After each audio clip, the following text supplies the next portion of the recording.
सबसे पहले अहम खबर। पीडीपी सरपरस्त और रुकन पार्लियामेंट मुजफ्फर हुसैन बेग ने कहा है कि उन्होंने जम्मू में एक मिलिटेंट के रिश्तेदारों की मुबैना मारपीट का मामला वज़ीर दाखिला के साथ उठाया है। उनका कहना है कि कश्मीर में आम शहरियों की हलाकत का सिलसिला बंद होने से अलहदगी पसंद भी बातचीत की मेज पर आएंगे। टीयर गैस फेंकिए, उसे आप वाटर कैनन इस्तेमाल कीजिए, लेकिन सिविल पॉपुलेशन पे जो मिलिटेंट ना हो, जिसके हाथ पे बंदूक ना हो, जिसके हाथ पे पत्थर ना हो, उस पे गोली चलाने से आप सारी पॉपुलेशन को अपने खिलाफ कर देते हैं। तो हमने ये कहा कि अगर ये रोक दिया जाए, सिविलियन पॉपुलेशन की किलिंग रोक दी जाए, तो हमें यकीन है, हमें मालूम हुआ है कि फिर वो जो सेपरेटिस्ट लीडर हैं कश्मीर में, जो अलग निकलना चाहते हैं, वो हिंदुस्तान से बातचीत के लिए तैयार हो सकते हैं। दूसरा, इमरान खान ने भी बारहा कहा है कि हम बातचीत करने के लिए तैयार हैं, लेकिन जब तक सिविलियन किलिंग होगी तब तक बातचीत क्या हो सकती है। तो हम समझते हैं कि अगर सिविलियन किलिंग को रोक दिया जाए, और ये जो वाक़ा मैंने आपको बताया, अगर इस किस्म के वाक़ात पर रुकावट लगा दी जाए, तो कश्मीर की सेपरेटिस्ट लोग भी बातचीत करने के लिए तैयार हो जाएंगे। और इमरान खान एक लगता है वो अच्छी बातें कहता है हिंदुस्तान के बारे में, और मुझे यकीन है कि वो बातचीत के लिए, बस बातचीत से इस मसले को हल करने के लिए वो दिल्ली आ सकता है, वो मोदी साहब के पास आ सकता है। तो नाज़रीन, ये थे पीडीपी लीडर और रुकन पार्लियामेंट मुजफ्फर हुसैन बेग, जिनका साफ तौर पर कहना था कि जम्मू में मिलिटेंट के रिश्तेदारों की मुबैना मारपीट का मामला वज़ीर दाखिला के साथ उठाया गया है। और अब बात करेंगे तलाक सलासा बिल की।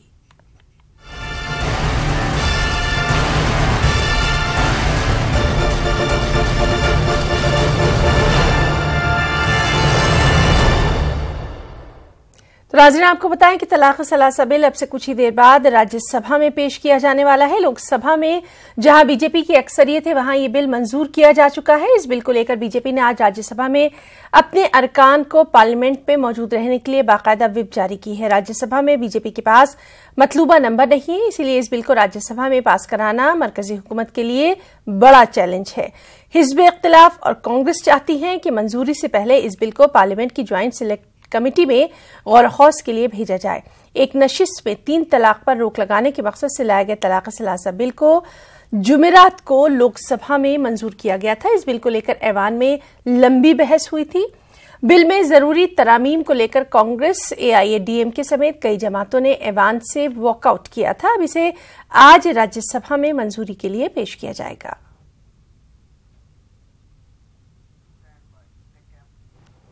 वहीं 3 तलाक बिल पर अपोजिशन बिल को सिलेक्ट कमेटी के हवाले करने के लिए मुत्तहिद नजर आ रहा है।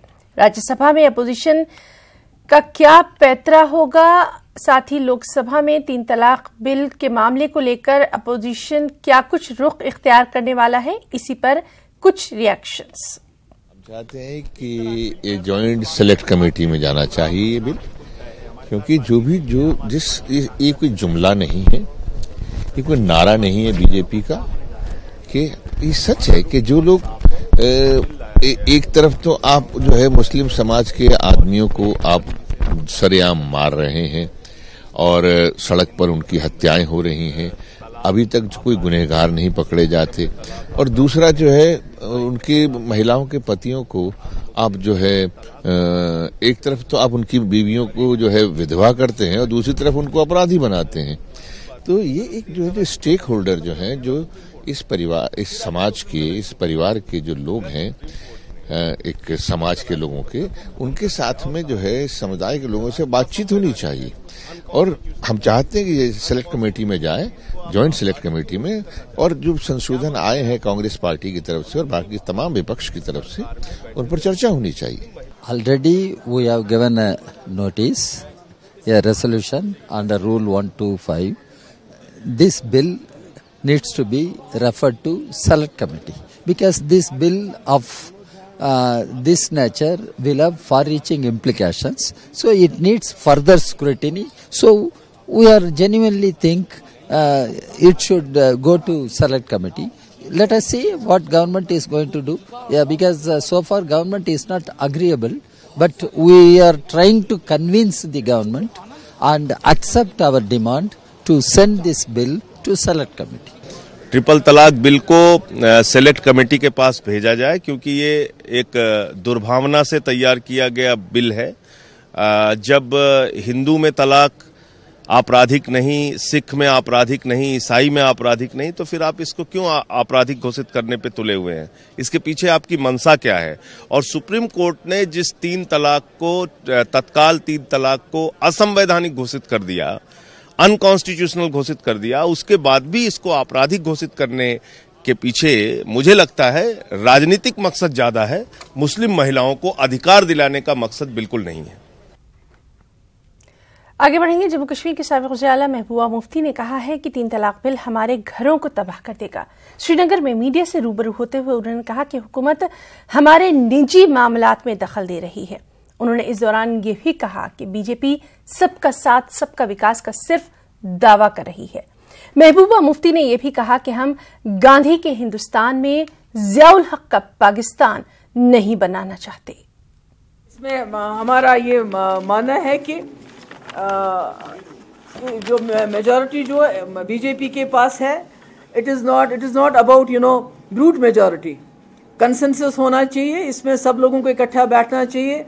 BJP claims all the time कि वो वाजपेयी जी की लेगेसी को अब आगे चलाना चाहते हैं, इंसानियत को आगे चलाना चाहते हैं, सबका साथ सबका विकास।